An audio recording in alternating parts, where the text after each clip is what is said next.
This is not your ordinary deck of playing cards. These cards contain 52 unsolved cases, and with every hand that's played, the stakes are unusually high. They've been dealt to inmates across the nation, and investigators are hoping their tips will stack the odds in favor of the house. Now it's your turn. These victims have been dealt an unfair hand, and it's up to you to deal justice.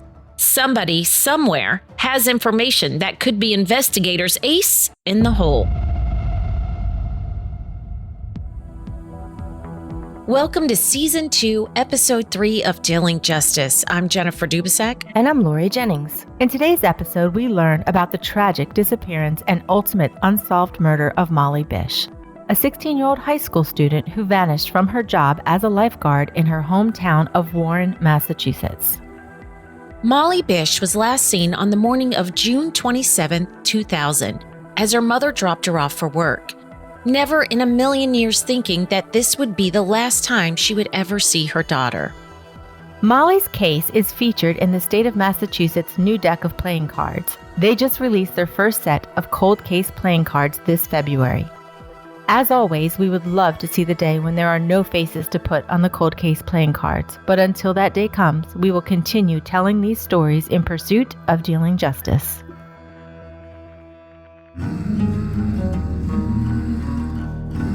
It's time for us to solve these cases one card at a time.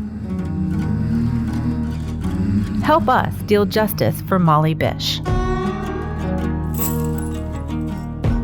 This is Episode 3, The Molly Bish Case, Queen of Spades, Massachusetts deck. This episode of Dealing Justice brings us to the rural, small town of Warren, where a young teen meets up with unforeseen evil in the Bay State. John and Maggie Bish met and fell in love while John was in Michigan attending the Orchard Lake Seminary. John's roommate's twin sister was Maggie's best friend. The couple later attended Wayne State University and settled down in Detroit. There, John worked at a methadone clinic as a counselor. In 1977, the couple were preparing to have their first child, Heather. I am Heather Bish. I am the oldest sister of Molly Bish. I was born in Detroit, in Michigan. First settled outside of Detroit in a suburb. And then when I was a toddler, a woman was murdered down the street from where my parents lived, and she was pregnant. And it just made my mom nervous about, that she had sort of second thoughts about living so close to the city. And my dad kept bragging about this small town he was from and how safe it was and how, sort of Norman Rockwell-ish. Everybody knew everybody and took care of each other. And very, very shortly after they moved to Massachusetts, they found out they were pregnant with my brother. The small town they moved to was Warren, which is located in central Massachusetts, about 70 miles west of Boston. We talked to Marilyn Coltley, who grew up in Warren and went to high school with Molly's father, John. I go back to being in high school with John Bish, and it's a small town that we live in. And John, of course, was a very happy soul, and it's being a small school, everybody was friends forever. John was an only child, so he doesn't have a lot of family around, but he wanted to move back to West Warren is where he lived. John was ecstatic to be back in his hometown and near his mom and friends he grew up with. Here's Molly's sister, Heather. We didn't have much family here, so a lot of the people that we grew up with had cousins and aunts and uncles and grandparents and this rich sort of big family, and we didn't have that. So we have friends that are very much like family to us. Everything was so familiar and feeling like, we were really safe. We didn't really lock our doors. We felt like we knew our neighbors. A little bit of that feeling of everybody knows everybody. John Jr. was born about 6 months after the Bishes moved to Warren. Heather was a thriving toddler, and John Sr. started his career as a probation officer. He was really proud of the work that he did in that context. And, I think he was a good probation officer by all accounts. He was really into this position because he saw it as sort of a recovery. He could kind of get people when they're at their lowest and most vulnerable and sort of help them find their way back. My dad was really a counselor at heart. On August 2nd, 1983, Molly Bish was born and officially completed the Bish family. For her third and final child, Maggie wanted to give birth at home, and so Heather got to be there when her baby sister was born. So I actually was able to watch Molly be born when I was 6. She was born in my parents' bedroom, and not really quite understanding what exactly was happening, but then she was there, and then she was my baby, and I was the queen sister. Okay, I'm in charge. This is my baby. This is how things are gonna go. And Molly, was 6 years younger than me. My brother's 3 years, so we're kind of an even-ish 3 years between us. Marilyn not only grew up with Molly's father, John, but she also was a teacher, and she ended up teaching all 3 of the Bish children, starting with Molly's older sister, Heather. Actually, I was teaching 6th grade when Heather got to school. She was the oldest. And her greeting to me was, "So can I call you Marilyn because my mother and father do?" And I said, "Yes, the last day of school when you're leaving, you can call me Marilyn." And probably that was the highlight of her year, just, waiting to get out so she could shout, "Goodbye, Marilyn." Then a couple years later, I was teaching 5th grade and had John Jr. He was into sports. If it was about sports, that's where his interests were. And when Molly came to 5th grade, she was very quiet in school. But, again, it's a small school. Everybody was friends. She had her little clique of girls that she was friendliest with, I guess. She liked to make sure everybody had pencils or colored pencils, make sure they had everything they needed because she knew she had it. If they didn't bring it from home, she'd share her snacks. She did do that. Because her mother worked at Sturbridge Village, which it's a model village of an 1850 society, and Maggie worked in the bakery there, and they make the best cookies that come out of Massachusetts, probably still to this day, I don't know. She would come to school and, have these really neat snacks, and every day I'd say, "Ma, what did Mom bring for us?" And she got to the point where one day she just handed me a bag of cookies, "Get off my case. I'm not going to share, but I'll give you your own." Marilyn remembers how much Molly wanted to be like her older brother, John. John was very caring about Molly. He always included her, and Molly looked up to John a whole lot. She liked the friends that he had. She liked having friends around. She liked doing the things that he did. So he was her hero. The Bish children were very close with one another, but their personalities were very distinct. Heather shares with us the family dynamics. We were all very close. We went to each other's games. I was a horse person, so they went to my horse shows. And I'm sort of academic person. I can do sports like horseback riding and kayaking. I was never, an athlete in that way. And John particularly, but Molly wanted to emulate him. So she wanted to play with Chuck and kick the soccer ball and play all the sports he played and go swimming and do all the things. But she also wanted me to play Barbies with her all the time and listen to my music and show her this and show her that. And we fought when we got sick of playing with her and entertaining her. Again, I was that 6 years older. So, she was really interesting because her traits or her characteristic things she liked were like a mashup of John and I. So that part was really fun that she was getting older to see. Here's Kate Christensen. She's a childhood friend of Molly's. She and Molly met when they were about 5 years old, and although they went to different elementary schools, their friendship blossomed. She went to Warren Elementary and I went to West Brookfield Elementary, but being our parents befriended each other because they also came from Michigan. My dad's from Michigan. John and Maggie and my parents became friends. I'll never forget how we were young, but we were allowed to be on the school ski group at a young age because the principal also was friends of the family because our parents worked with the school. So we got to join the ski club early, and that's when I became close with Molly as well as we played basketball. I don't know why it was combined, but it was combined when we were young. And my dad was the coach. When it was time for middle school, Kate and Molly finally got to go to school together.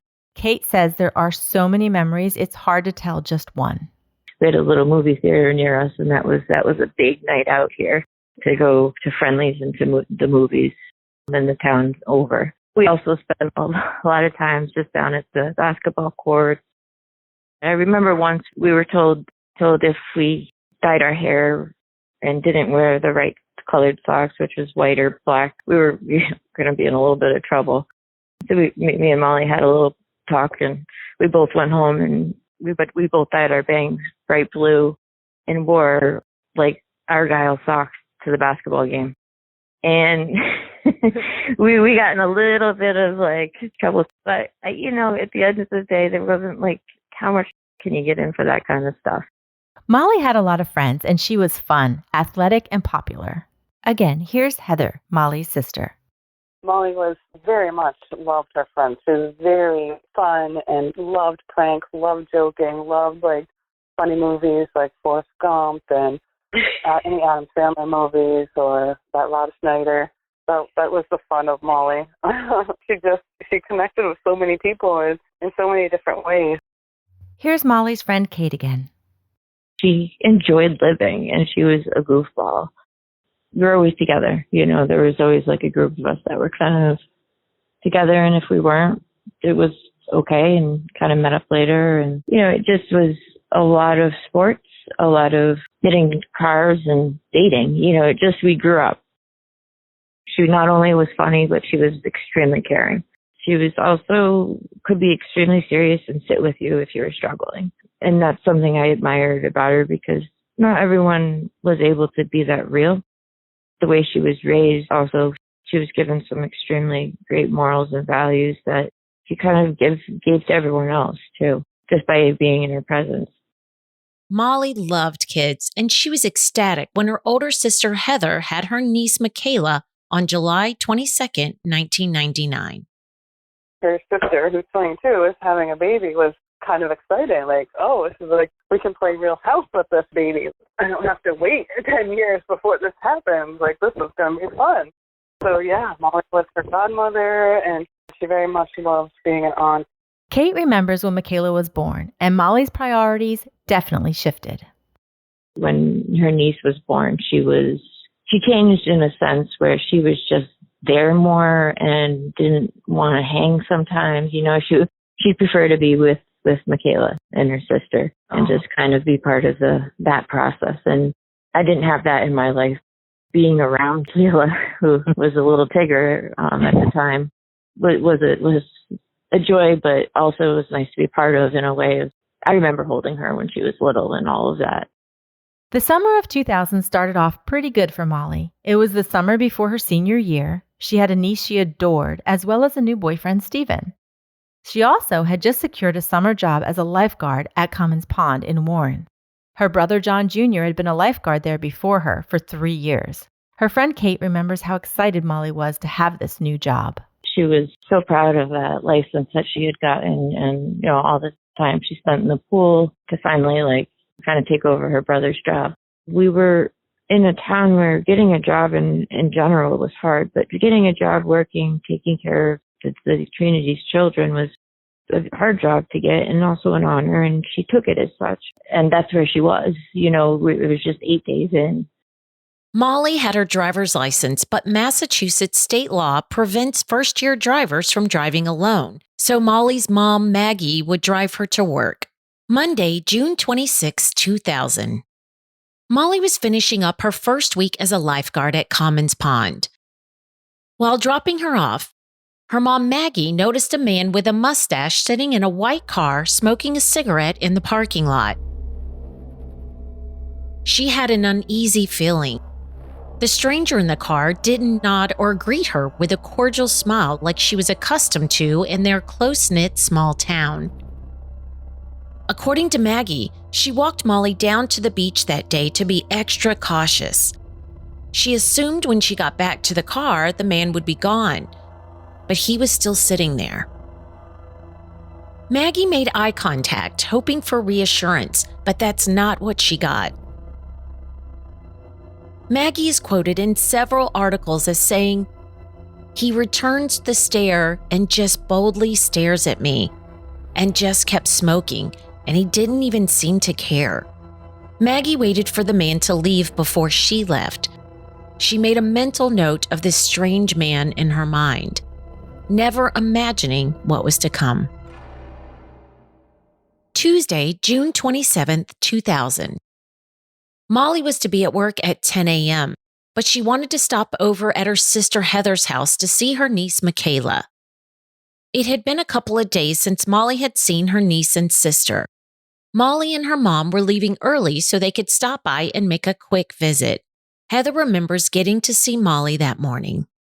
So my mom and Molly stopped at my house in the morning before 9, I think. And I was like, oh, Mom, can you get me a coffee downtown? Because the coffee downtown is like crack. So good. But they just stayed for a little bit. And then I went about, taking a shower, getting ready. I was going to my friend's house who lived in the same town, not far from the pond and not far from the police station, so still in Warren. She lived in Worcester, but her mom had a house there, and they had an in-ground pool, and we were just going to swim at her mom's house that day. My mom was, bugging out, come on, Mom, we gotta go, you're gonna be late. And it was all because she was blowing kisses into Michaela's belly, that she was running 5 minutes behind. Tuesday morning, 9:50 a.m. Although they were running a little behind, before going directly to Comins Pond, Maggie and Molly stopped off at a convenience store. Maggie and Molly were seen on surveillance camera there. They arrived at Comins Pond just before 10 a.m. for Molly's 8th day of work. Maggie remembers the parking lot being empty, except for a dump truck that was dropping off sand for the beach. She saw no signs of the stranger from the day before or his white car, so she felt safe to drop her daughter off. Molly got out of the car and waved to her mom, and Maggie watched as her daughter walked off to begin her lifeguarding shift. Around 10:20 a.m., a mom had arrived at the pond with her children for some swimming lessons. She noticed Molly was not on duty and reported it to Molly's boss, the park commissioner. For some reason, he did not notify the police for more than an hour. At about 11:45, the police arrived at Comins Pond and, seeing no sign of a struggle, assumed Molly left her post to go hang out with friends or perhaps meet up with her boyfriend. But 3 hours later, Molly was still nowhere to be seen. Precious time is being lost. Again, here's Heather, Molly's sister. Because the police did not secure the crime scene or even respond to the crime for 3 hours, the people that were at the swimming lessons when we were at the pond were trampling the crime scene. When she was working at the pond, they didn't have a lifeguard chair. She was sitting in a beach chair, and she had a big first aid kit that looked like a sort of a fishing kit that she'd pop her feet on top of and take her little Adidas shoes off. And so that's how everything was left. Debatable whether any first aid kit was opened or not. Meanwhile, back home, Maggie Bish finally received a phone call from the local police that afternoon telling her Molly had not been on duty all day and that her belongings were left on the beach. Maggie immediately rushed to the pond. So I was basically going out the door when my mom called me at 1 o'clock and was like, Molly's missing, she's not at the pond. And I was like, that sounds weird. Somebody must have something mixed up. So I said, okay, I'll meet you at the pond. So, I'm strapping an 11-month-old in and driving. And when I get to the center of town, you can go straight through town or you can take a right, and that right will lead you to the pond. My mother was frantically driving up from that center of town, and I was like, oh, shit. I could tell she was frantic, and she was yelling out the window at me. So I just park at the police station, and I'm getting my kid out, and my mom's like, something's wrong. And she's kind of getting hysterical. And we go into the police station, and my mom's like, I want the chief called. I want you to find my husband. The police officer on duty comes out, and he says, she's probably just with her friends. So I say, did you check with her friends? And he's like, no. And I said, well, she really wouldn't have gone anywhere without her shoes on. And he kind of just looks at me. The Bish family knew their daughter was responsible and would never leave her lifeguard station unattended. More importantly, Molly's shoes were left behind. That was telling. When we got there and I told the police that her shoes were there, that's when I knew, something was critically wrong, because I knew my sister did not walk around without shoes on. She was never one of those people that do the grounding of the earth or feel the grass in their toes or anything. She did not like the feeling of icky feet, really is what we called it. I'm telling you, she wouldn't have gone anywhere without her shoes on, and nobody's listening to me. My sister's gone, and I feel like my voice is just disappearing in the chaos, and nothing I say matters. And now, meanwhile, my mom had all her stuff there. Her shoes are there. Her police radio, everything's there. Heather, she's not there. And so my mom knows something's wrong. Like, I didn't think this could really happen either. I don't think any of us really thought, someone's going to come into our community and take a 16-year-old kid away, and we're never going to see her again. And I just don't think we believed in that kind of level of evil in the world. Here's Molly's friend Kate again. Woke up to the phone ringing and ringing and ringing. It was my dad. Just remember picking up my phone. I remember it being painted in sparkles because I had this nail polish that I painted everything with. And him saying, I have a serious question. So have you seen Molly? They don't know where she is right now. Upon hearing this news from her father that Molly is missing, Kate immediately jumped out of bed and drove to a friend's house who also lived near Comins Pond. I pulled into my friend Troy's driveway and he met me. And it was like one by one, everybody that she could have been with was there. And that's when the panic set in, like within hours. It was just clear something was very, very wrong. Here's Marilyn again. She was at her sister's house that afternoon, which is very close to the pond. We were sitting outside. I really don't remember what time it was, but the siren started and police car. She lives on a little dead-end street right before the pond. And we could see cruisers and fire trucks and whatever going down. And I said, well, I'm out of here. I had to go meet someone in another town. I'd really like to know. So I came back into town, and they wouldn't even let me go down the street because, with everything going on. And it was probably 3 o'clock or 4 o'clock by now. So I said, did something happen to one of the kids? And he said, do you know Molly Bish? And I knew Molly was a lifeguard, and I said, yes, I do. And he said, well, she's missing. I said, okay, can I go to my sister's house? So I parked at my sister's house and I walked right down to the pond where there were people and the police were there and everybody was dumbfounded, I guess is a good word. Maggie and John were not there at the time. They had gone with the police down to the police station. Heather and John Jr. were there. I just held on to Heather for a little while. She was, I don't know if there's even words to describe what goes on, but she was scared. Totally scared. And everybody was just waiting. What could have happened? What should we do? It was a hot summer day. The clouds were coming in, thunder rumbling, and then police helicopters going over were rumbling. Scary. I walked back to my sister's house to get some sweatshirts or something because it was starting to rain a little bit and whatever, and police were guarding the gate by then, and they didn't want to let me through, but we had a conversation, and they let me through. Definitely the state police were in control by now. They were the ones giving direction. To give you an idea visually, we asked what the pond area was like during June of 2000. From our understanding, the beach area where Molly's lifeguard chair was stationed at could not be seen from the parking lot. Also located nearby this area was a cemetery, and woods are in the backdrop. At first, efforts to find Molly were focused on the body of water, thinking she may have drowned.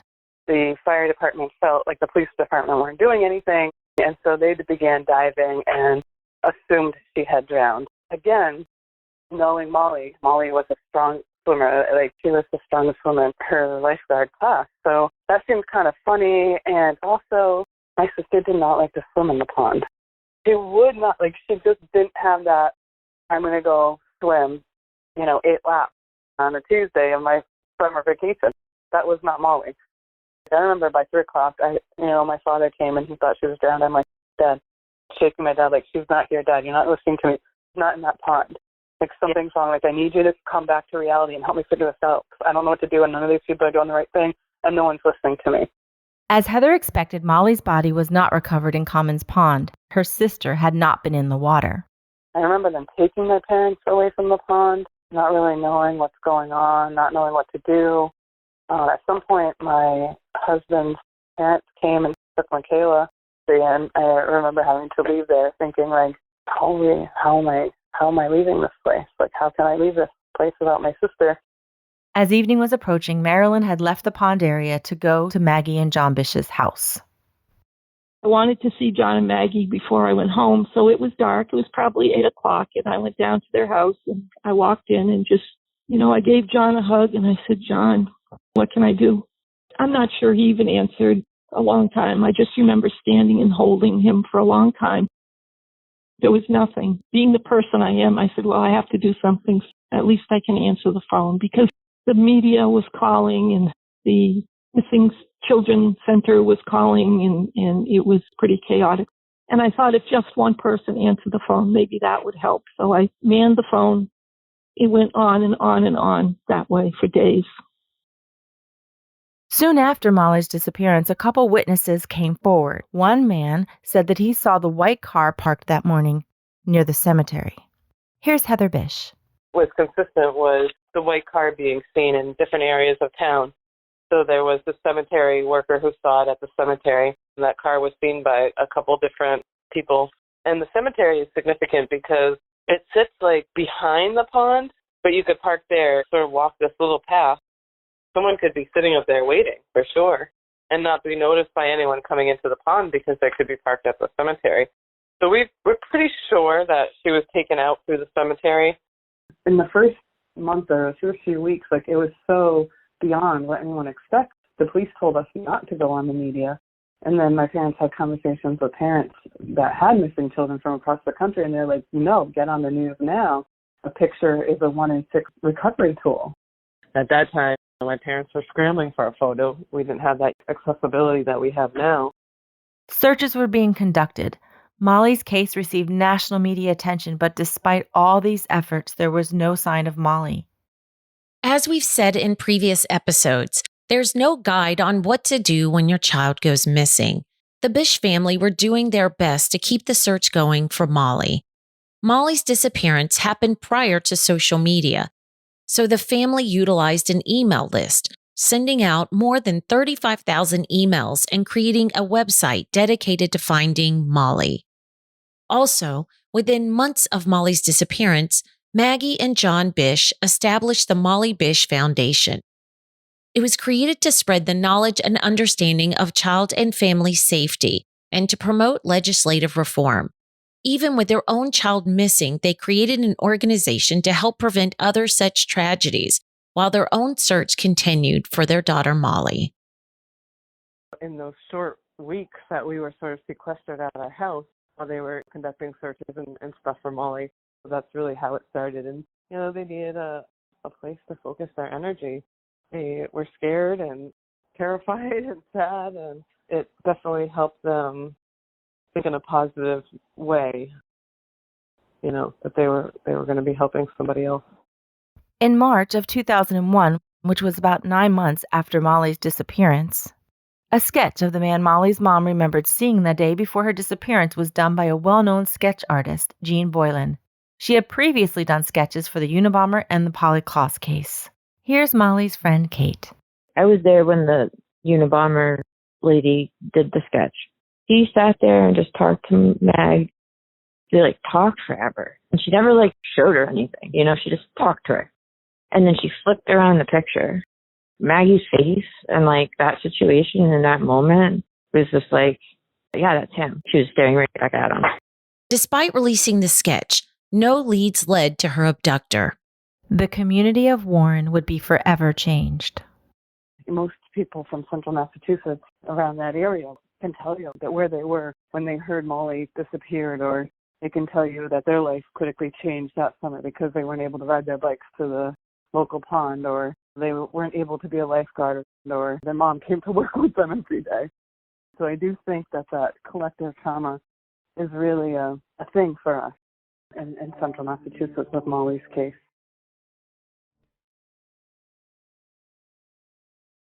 What would have been Molly's senior year came and went without Molly. Molly's friends in the community of Warren were still in mourning on what should have been her graduation day. Unfortunately, school officials would not allow Molly's name to be called out during the ceremony alongside the rest of her classmates. Kate remembers she and her classmates taking control of the situation to honor their friend. They didn't allow, because she was still missing, for an honorary diploma. So when her name was supposed to be called, we had the person that was supposed to go kind of wait. And we weren't supposed to, but me and I don't know if it was Christina, me and someone else held up a dragonfly flag. A huge, like a flag you would hang on your house. It's a representation of Molly. We made sure we all had our buttons on just to give her honor. Years went by and there were still no leads on Molly. What does the community do during this time? Molly's friend Kate. In those first few years, we also still celebrated her birthday, had the cake and the whole nine up at her house like we normally would. I think we all kind of got out of here. I don't know how else to put it. I never felt very safe afterwards. I, at least, and I know many of our friends, I went to the University of Vermont, and as soon as I could leave after graduation, I was up there. And I know many of our friends had posters in the back of our cars and literally would hang up flyers the whole way down to Tennessee to, Canadian border. We never stopped looking. In 1993, about 10 miles away in Sturbridge, Massachusetts, 7 years before Molly disappeared, a 10-year-old girl, Holly Peranian, vanished from her grandparents' house. Her body was found 2 months later. Molly was 10 years old when Holly was murdered. Hauntingly, it was discovered that Molly Bish had written a letter to Holly's family after Holly's disappearance. Here's Marilyn to explain. When Molly went missing, the Peranian family, who John and Maggie didn't know before that time, came, people just came. They just came together, whether they had something similar or something, they just needed to be together. And her grandmother, whose house Holly was at, came, and she had the letter, and Maggie still has it, that Molly had written. This is an excerpt from Molly Bish's letter. I'm very sorry. I wish I could make it up to you. Holly is a very pretty girl. She's almost as tall as me. I wish I knew Holly. I hope they find her. Holly, she was taken in the summer, and she was found that October. Her remains, her body, were found by a hunter. Holly's case has also never been solved. She is featured in the Massachusetts new set of cold case playing cards, and her picture and case info is on the 2 of hearts. No official connection has ever been made between the two girls. Nearly 2.5 years passed since Molly's disappearance with no leads on her whereabouts. Then, in November of 2002, a discovery was made by a hunter. He had seen a blue tattered bathing suit in the woods. However, he didn't tell anyone about this until May of 2003. He was at a bar with a guy, a local police officer who had been on duty when Holly Peranian disappeared in 1993.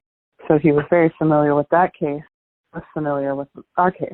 So he said, bring me to this bathing suit. They went to the bathing suit. They got the police to come finally. I think it took like 24 hours to get the state police there. Meanwhile, the media had jumped on it. My friend, Kathy Curran, got video footage of this pieces of this blue bathing suit. And Molly had a blue bathing suit on. The bathing suit was located in a heavily wooded area, supposedly only really known to local hunters. The bathing suit was sent to the crime lab, and this triggered a new round of intensive ground searches. Shortly after that, it was a grid-by-grid search of 50 acres.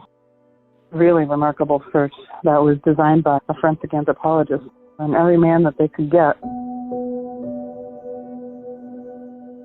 According to the Massachusetts State Police, the search for Molly Bish was the largest and most expensive search for a missing person ever conducted in their state. On June 3rd, an arm bone was found. Around the same area the bathing suit had been located, and more bones were being unearthed. And it was on June 7th that they found her skull, and they were able to identify her via dental records. We've got some small items that have some unidentified DNA on them that we're trying to locate the person. So the person is not in CODIS. On June 9, 2003, investigators confirmed that the skeletal remains they were able to recover were in fact 16-year-old Molly Bish. Her remains were uncovered in the woods over many acres in Palmer, Massachusetts, in a place called Whiskey Hill. She was ultimately only 3 miles from her family home and 5 miles from where she was abducted. Only 26 of her bones were recovered in the tethered bathing suit nearby. A cause of death was not determined. However, investigators surmised Molly was murdered and her remains were buried. You have a missing child, you are literally frightened that they're tied up, they're hungry, they're sad, they're scared, they're cold, they're lonely, they're hurt, and you can't find them, and that is madness to any person experiencing that. So when you do recover a body, I think that there is a certain amount of closure. Like, you don't have to fear that someone's raping your kids in the mountains.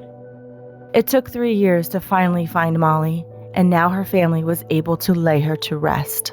The Bish family held a funeral service for Molly on August 2nd, 2003, what was supposed to be her 20th birthday.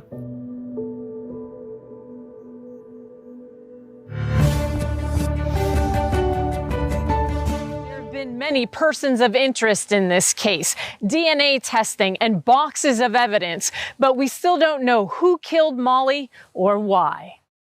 There have been several names associated with Molly's case, and only one person of interest has been named by police. The man in the white car who was lurking at the pond the day before, convicted killer Rodney Stenger, and many others have been eyed in the case. Investigators are hopeful that advances in DNA technology will help them come up with a profile of Molly's killer. Molly's family says what keeps them up at night is the fact that that person is still out there and may harm someone again. Kathy Curran, 5 Investigates. Gerald Badastoni was linked to Molly's murder by a private investigator in 2011. Gerald had frequented the area where Molly's body was found and was a convicted sex offender. His victim lived near Comins Pond. She was the daughter of a woman he was dating in the 90s. The teenager told investigators she was raped by him as many as 100 times. This lead was only circumstantial. His ex-wife said he was driving a white car that day in Warren, and he, again, has a history of rapes, and the girl the daughter that he was obsessed with lived right by the cemetery, which is where they believe this white vehicle was waiting for Molly on the day she was abducted. So there's a lot of compelling circumstantial evidence with Gerald Badastoni. Mm-hmm. I mean, if anyone should be convicted on circumstantial evidence, it should be him. The most updated suspect came in June 2021. Investigators identified yet a new person of interest as Francis Frank P. Sumner. They received several tips about him through the years. He was a convicted rapist and kidnapper. He had owned and operated automobile repair shops in Spencer, Leicester, and Worcester areas. Court records show he kidnapped and raped a 21-year-old woman who went to his business to have her car repaired in 1981. When the police came forward with Frank Sumner, not someone I had ever found, but someone that they had found, even though he was a level 2 sex offender and committed rape and kidnapping, he never was put in CODIS. He had been paroled in 1998, 2 years prior to Molly's disappearance. He also resembled the sketch in Molly's case. He died in 2016. Investigators traveled to an Ohio prison to collect a DNA sample from Francis Sumner's son. Results have not yet been concluded. As of now, no arrests have ever been made in Molly's case. No answers as to who is responsible. Even with some of the persons of interest having died, Heather says it's still important to have answers. I'm expecting to feel better when I find out who killed my sister. I'm hopeful. When you talk about closure, are different aspects of closure, but I don't think any one of us who suffered a crime like this has closure until their own death. That loss isn't a big hole in their life. We can cover the little piece of the hole where I know where Molly isn't hurting or scared anymore. And maybe we'll solve this and we'll know that this guy isn't out there hurting kids because he's dead, and we've got him. The search continues to bring justice to Molly Bish. I always wonder what she would have done, and I don't think it would have been small. Her impact already, clearly, when I think of her, she saves kids' lives today. That's how I like to think of it, because she does. You can't have someone like that. They don't disappear from your days. They become part of your reason to kind of, hopefully by getting some justice now, because that's the only thing we can get. But prior to that, it was everything we could get, we were going to try. And I can say that that's probably true of everyone that knew her, because she was that kind of person that would have done the same for her friends. Molly's niece, Michaela, who was only 11 months old at the time of Molly's abduction, is now 22 years old today. She never got to know her aunt, who truly loved her niece, and they were on the track to a beautiful relationship. Here's Michaela, who shares with us a poem she had written for her Aunt Molly on the 16th anniversary of Molly's disappearance. I didn't get one of those buy you shoes, buy you clothes, a friendlier version of your mom. One of those get you out of trouble, stand up to others, take pictures at your prom. And I hear people say, you're beautiful, athletic, and exactly like her. You're a lifeguard, a goofy one, a shadowed memory, and she would be proud of who you are. Though I wouldn't know. I was cradled in her arms, listened to sweet hums, but grew up in replacement ones. I got robbed of what others had. That's just the way my life goes. Instead of calling an aunt on the phone, I got stories, telltales, and a dragonfly sitting on my nose.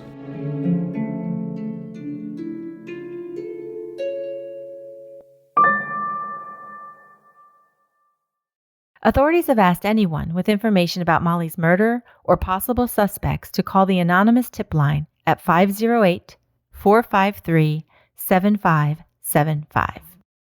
Heather Bish is currently working on a familial DNA bill that is making its way through the state legislature. If passed, Bill S-1595 would add cutting-edge technology to help solving crimes.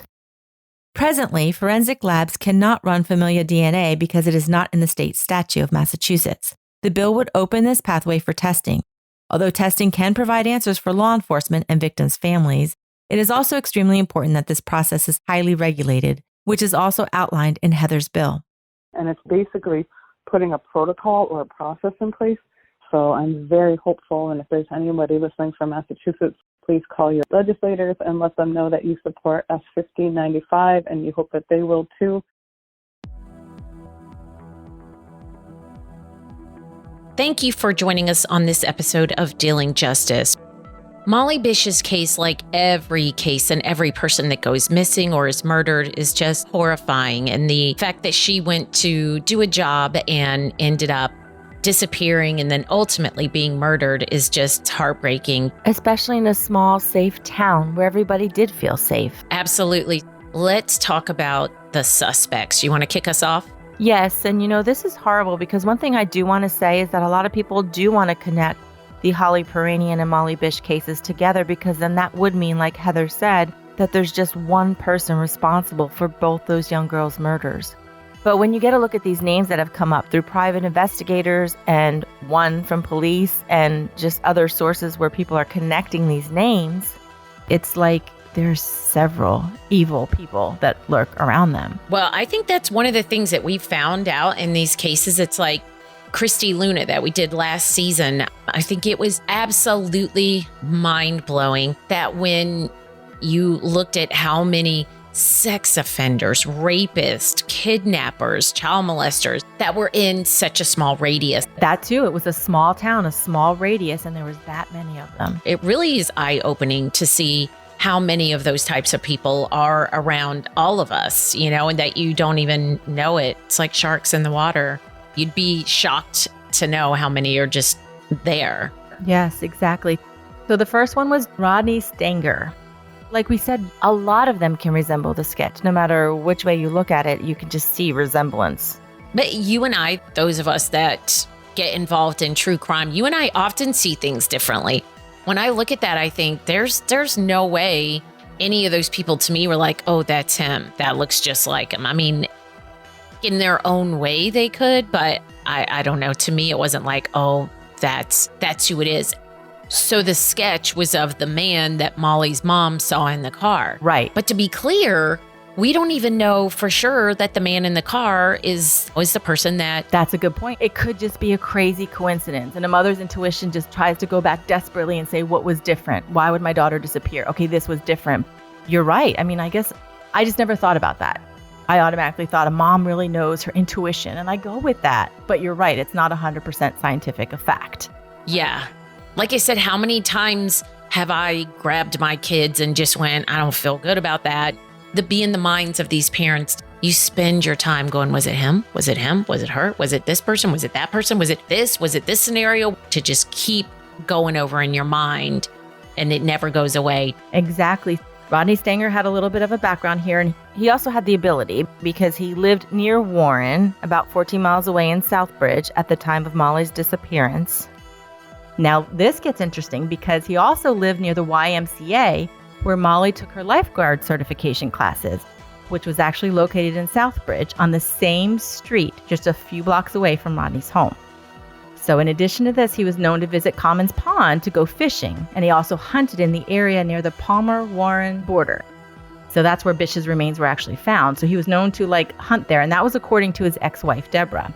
So you can get lost in the sauce in all of this, where the YMCA was. It was down the street from his house, where she took classes. And I think it's hard because we don't know. I don't know that area. I don't know if it's a small town. So does that connection go, okay, everybody, when you live in a small town in a small area, that's not hard to connect everybody. And that's true. But according to the Boston 25 News, John Sr., we didn't talk about this, but he had a part-time job at the hospital, which was in Southbridge. And so when Molly would go to her YMCA swimming lessons for the lifeguard certification, she would walk from the YMCA to meet her dad if she was early or he was, so she would actually walk by that area and stop at a coffee shop. So some people surmise, well, did she meet him at the coffee shop and kind of mention that she worked there? Gotcha. We just don't know. Like you said, it's a small area and we don't know, but that's another little connection that could or could not be something.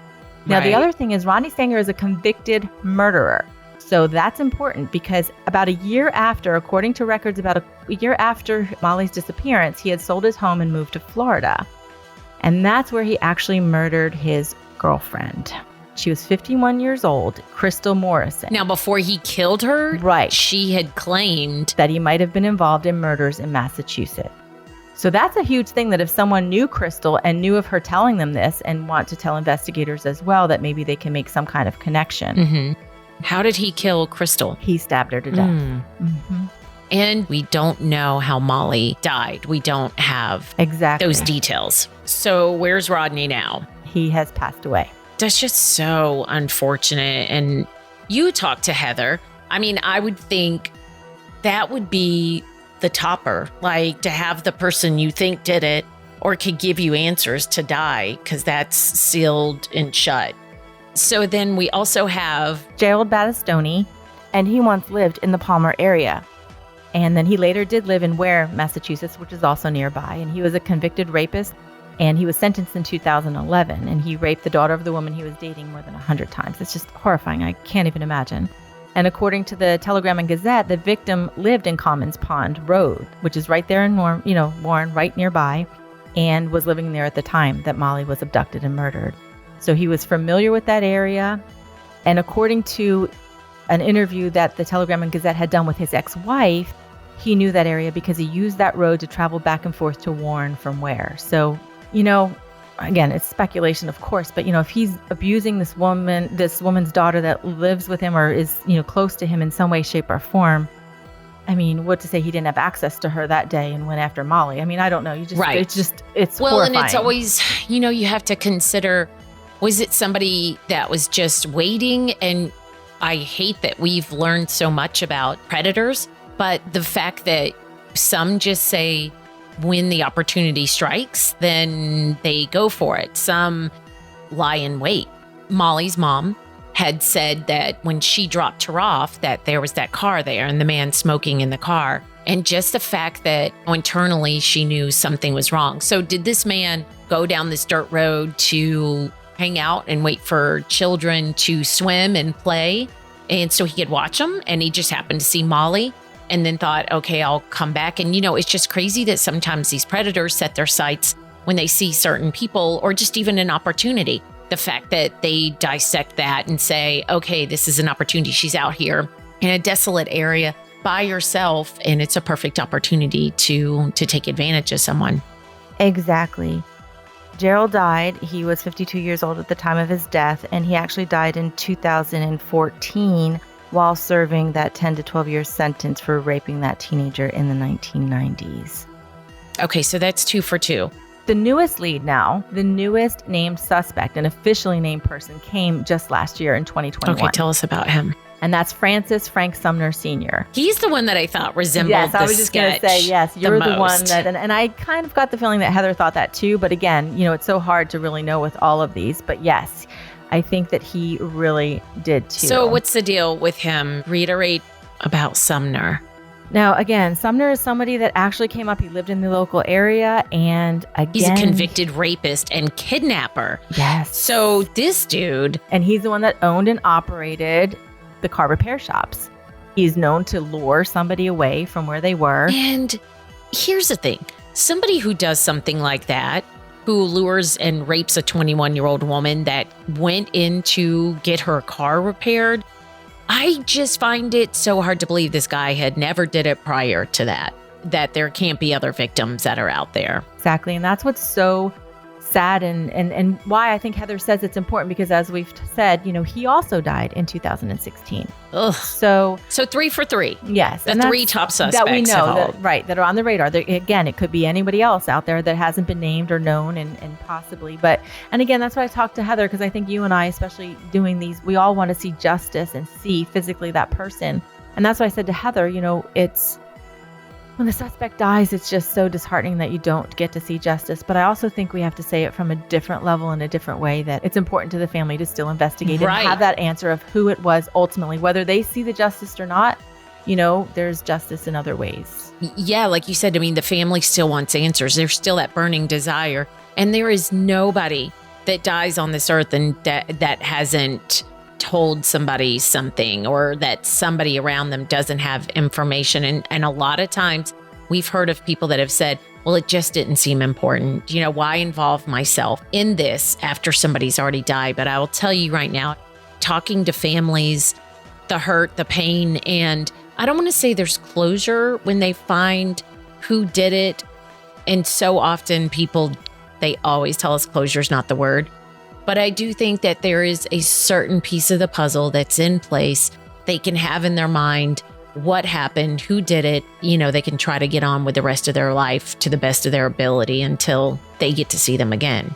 It's been a lot, on the family and the father, John and Maggie in the beginning, of course, headed up all of this. And then John's health, he had a stroke, and, they're getting older now. And Heather just has really picked up that flame to carry it through, and she's an extremely intelligent woman. She's working in the school systems, and she knows a lot and will never give up this fight for her sister and legislation for others as well. So that's important to know too, is she has that bill, which is very important, that is going to be working. So if you're in the Massachusetts area, the Molly Bish Foundation, which is mollybishfoundation.com, has a list of numbers you can call for your local legislator and ask them to support S-1595, which is an act that's permitting familial searching and partial DNA matches in investigations of certain unsolved crimes. I'm all about that. And, I know that they have to get this law right because it also could step on other people's rights. I understand that, but I do think this is something that we need to pour our efforts into. You and I talk about all the time. It kills me when one of the detectives tells us that, we turned in evidence, and it took 5 years and 3 more girls getting murdered or raped before the information came back. There's so many things in our system that we could help, and that our effort, things that this should be a priority for all of us. And so many people, I think that's why we listen to true crime and want to know the stories and what's happened. And so many people say, what can I do to help? And this is a great way to support those bills that can help get answers for the victims and the victims' families in that sense.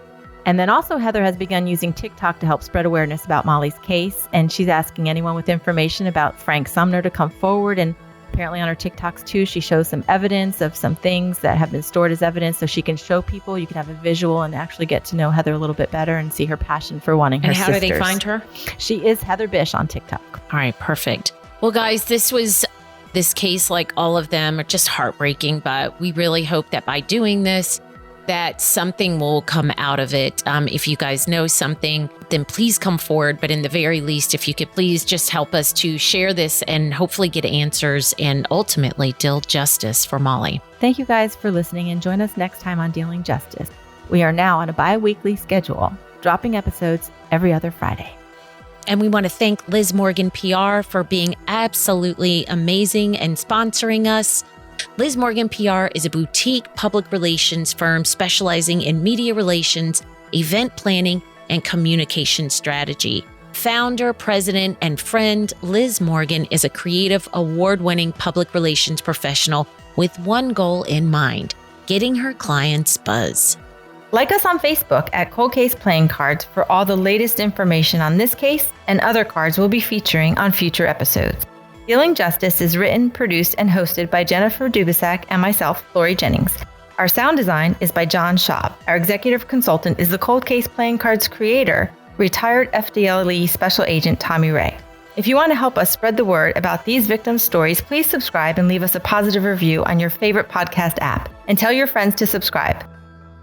Thank you for listening, and join us next time on Dealing Justice.